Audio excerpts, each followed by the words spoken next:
हम लोग 2 पुत्र जन्म देने में ही पूरा जीवन बिता देते हैं, उन्हीं के पालन पोषण में। कई लोग कहते हैं महाराज उसके तो 15-15, 20-20 पुत्र हैं। लेकिन ऋषभदेव भगवान देखिए यार, ये भगवान हैं, 100 पुत्र हुए, 100 संतान।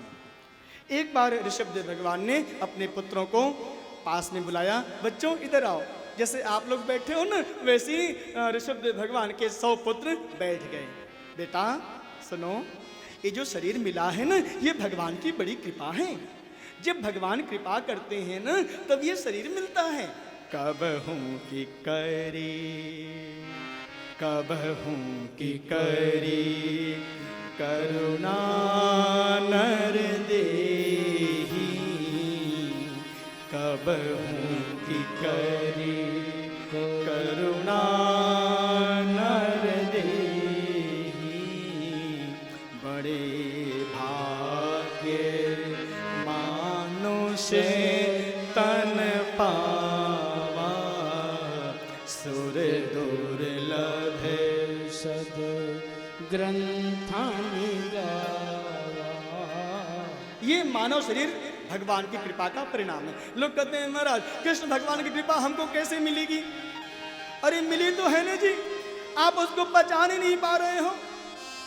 महाराज आपके समिति का नाम, आपके ट्रस्ट का नाम कृष्ण कृपा मिशन चैरिटेबल ट्रस्ट है, तो कृष्ण भगवान की कृपा कब मिलेगी महाराज?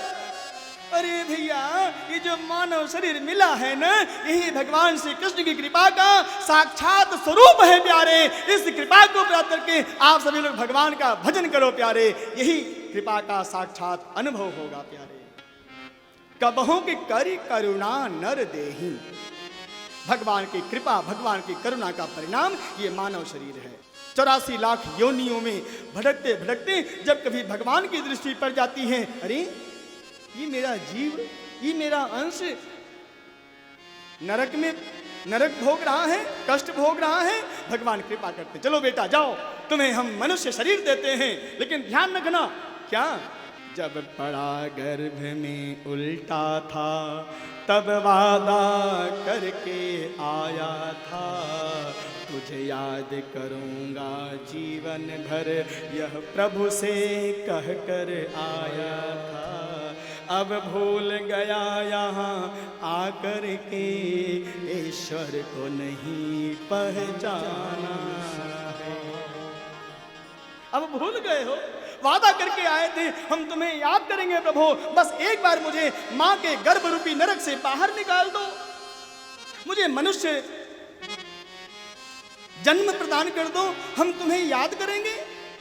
लेकिन यहाँ आकर हम सभी लोग भूल जाते हैं प्यारे।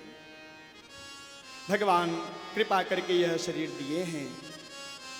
श्री ऋषभदेव भगवान कहते हैं मेरे प्यारे बच्चों, ये शरीर किस लिए है? बढ़िया एयर कंडीशन रूम में सोने के लिए है, बढ़िया जो है भोजन करने के लिए है, बढ़िया शादी विवाह करने के लिए ये शरीर मिला है? नहीं। फिर किस लिए मिला है?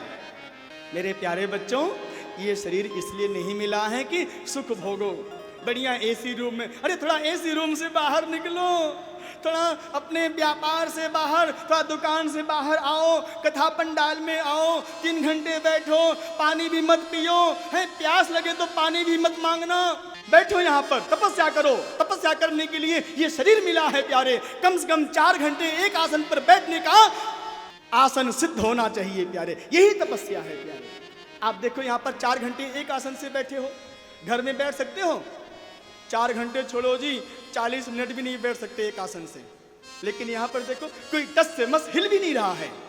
अरे कहाँ तक कहें जी, किसी की आंखें भी इधर उधर नहीं जा रही हैं, नहीं तो राह में चलते हुए, घर में बैठे हुए 10 बार आंखें घुमाते हैं।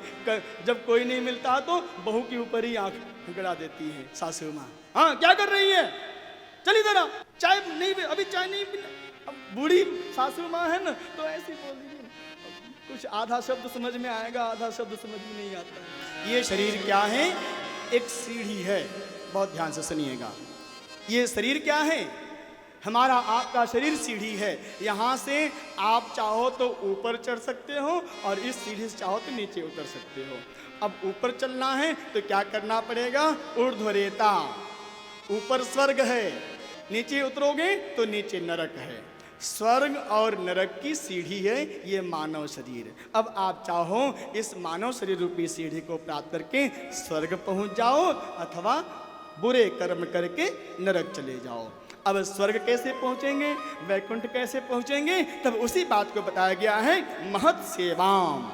जो महत्जन हैं, जो सज्जन पुरुष हैं, जो संत समाज है, जो गुरुजन हैं, उनकी सेवा करने से आपको स्वर्ग की सीढ़ी अपने आप प्राप्त हो जाती है प्यारे। संतों का संग स्वर्ग की सीढ़ी का एक सुंदर साधन है प्यारे।